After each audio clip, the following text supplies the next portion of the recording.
आजकल हर तरफ American election के ही चर्चे हैं, जिसमें एक तरफ कमला हैरिस हैं और दूसरी तरफ डोनाल्ड ट्रंप हैं। फर्स्ट वीक ऑफ नवंबर में ये फैसला हो जाएगा कि कौन अमेरिका का अगला प्रेसिडेंट बनेगा। सारी दुनिया की ही नज़रें इस इलेक्शन पे होती हैं, क्योंकि जो भी अगले 4 साल के लिए कुर्सी संभालेगा उसकी मर्जी के साथ ही दुनिया के जो बड़े बड़े फैसले हैं वो नथी हो जाएंगे। जैसा कि इसराइल फ़लस्तीनियों और लबनान की जिनोसाइड जो है वो कंटिन्यू रख पाएगा या नहीं, या यूक्रेन रशिया वार जो है वो जारी रहेगी या नहीं, ये अगले हफ्ते में फैसला हो जाएगा। अगर तो ट्रंप आ गए तो फिर रशिया यूक्रेन वार जो है वो जल्दी ख़त्म हो जाएगी और इसराइल को ज़रा ज़्यादा पावर मिल जाएगी, उन्हें खुला हुआ हैंड मिल जाएगा कि जाओ भाई जो दिल है वो करो। और अगर यही सेटअप जारी रहा तो फिर शायद इसका अपोजिट हो जाए, लेकिन उसमें भी कोई प्रॉपर प्रिडिक्शन जो है वो नहीं की जा सकती। ऐसे ही अपने वतन अजीज़ में भी अमेरिकन इलेक्शन को लेके बड़ी दिलचस्पी पाई जाती है, जिसमें बहुत लोग प्रिडिक्शन कर रहे हैं कि अगर ट्रंप आ गए तो खान साहब बाहर आ जाएंगे। कैसे हैं आप? मैं एहतशाम असगर और आज हम बात करेंगे लतीफ़ खोसा की प्रिडिक्शन पे कि जिसमें उन्होंने बोला है कि डोनाल्ड ट्रंप जीत गए तो खान साहब बाहर आ जाएंगे। डिस्कशन से पहले अगर आपने अभी तक चैनल को सब्सक्राइब नहीं किया तो काइंडली चैनल को सब्सक्राइब कर लें। कई वर्षों से रवायत है कि जब भी कोई सदर या वज़ीर आज़म अपने ओहदे का हलफ उठाता है तो सलाम करने के लिए पहले रियाज और फिर बीजिंग जाता है। लेकिन इन दौरों के दौरान अगर अमेरिकन प्रेसिडेंट की कॉल ना आए तो सब कुछ होने के बावजूद भी हमारे कुर्सी नशीनों को ये शायबा रहता है कि यार ज़िंदगी में कुछ ना कुछ जो है वो कमी रह गई है। क्योंकि अमेरिका औरों के लिए तो सुपर पावर होगा, लेकिन हमारे लिए वो एक मतवातर जहनी कैफियत का नाम है। और हमारे तई अगर अमेरिका हमारे साथ इतनी बेवफाई ना करता और हमारी गुनाह गो खिदमात के सिलसिले में जितनी हमारी दिहाड़ी बनती है उतनी ही दे देता, तो आज हमारे चीन से भी उतने ही अच्छे ताल्लुकात होते जितने के ईरान से हैं। फिर भी हमने अमेरिकन यादें सींत सींत के रखी हुई हैं।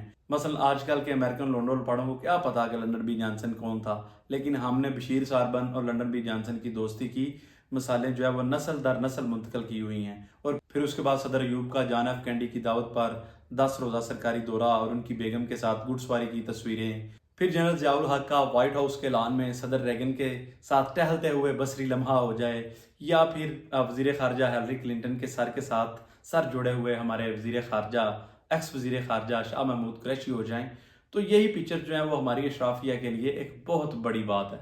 फिर भी हम आज तक किसी उदासी में फंसे हुए हैं कि अमेरिकन ने हमसे लिया बहुत कुछ है, दिया बहुत कम है, जबकि अमेरिकन का ख्याल है कि पाकिस्तानियों ने लिया ही लिया है। हम जिस रिश्ते को वफा और बेवफाई के तराजू में तोलने से बाज नहीं आते, अमेरिका उसे खिदमात और मुआवजे के मिजान पर तोलता है। अब जाने किस लाल बुजक्कड़ ने हमारी अशराफी नफ्सियात में ये बात डाल दी है कि जो रिपब्लिकन प्रेसिडेंट होता है वो डेमोक्रेटिक प्रेसिडेंट से ज्यादा हमारा ख्याल रखता है। हम चूंकि मशरकी रवायात के मारे हुए हैं तो हर बार ये बात भूल जाते हैं कि मुल्कों की कोई जारी नहीं होती, बल्कि मफादात की हम आहंगी को दोस्ती का पोशाक पहना दिया जाता है, और जब मफाद पूरा हो जाता है तो पोशाक भी वापस ले ली जाती है। इस सारी बात कहने का मकसद ये था कि जो फर्स्ट वर्ल्ड है या बड़े मुल्क होते हैं वो ऐसी यारी दोस्तियां नहीं रखते। वहाँ पे मुल्की मफाद देखा जाता है, वहाँ पे अपनी इकॉनमी देखी जाती है, वहाँ पे अपना पॉलिटिकल बेनिफिट देखा जाता है। वहाँ पे ये छोटे लेवल की बातें नहीं होती जैसे हमारी नफ्सियात में डाली गई हुई हैं। 1947 से लेके आज तक देख लें, तकरीबन हमारे हर प्रेसिडेंट हर प्राइम मिनिस्टर ने अमेरिका से जारी की उम्मीदें लगा के रखी हुई हैं, लेकिन उन्होंने आगे से अपना मफाद ही रखा हुआ है। और होता भी ये है, स्टेट क्राफ्ट में यही होता है, वहाँ पे कोई इटर्नल एनिमीज या फ्रेंडशिप नहीं होती। जो आपका नेशनल इंटरेस्ट होता है वही इटर्नल होता है, वही आपने अचीव करना होता है। और ऐसे ही कंट्रीज जो हैं वो स्ट्राइव करते हैं, ऐसे ही सुपर पावर बना जाता है।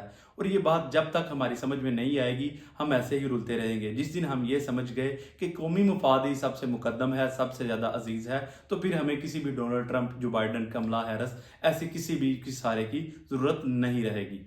आप आज भी देखें ना, हमारे मुतअद्दिद लतीफ़ खोसे जो हैं वो खुशी से झूमते हुए ये कह रहे हैं कि जी डोनाल्ड ट्रंप बस आया तो आते ही ये फार्मी सेटअप एक काल की मार है, खान साहब ने बाहर आ जाना है। फ़र्ज़ करते हैं कि अगर कमला हैरिस आ गई तो फिर क्या होगा? फिर हमारे ये लतीफ़ खोसे किधर जाएंगे?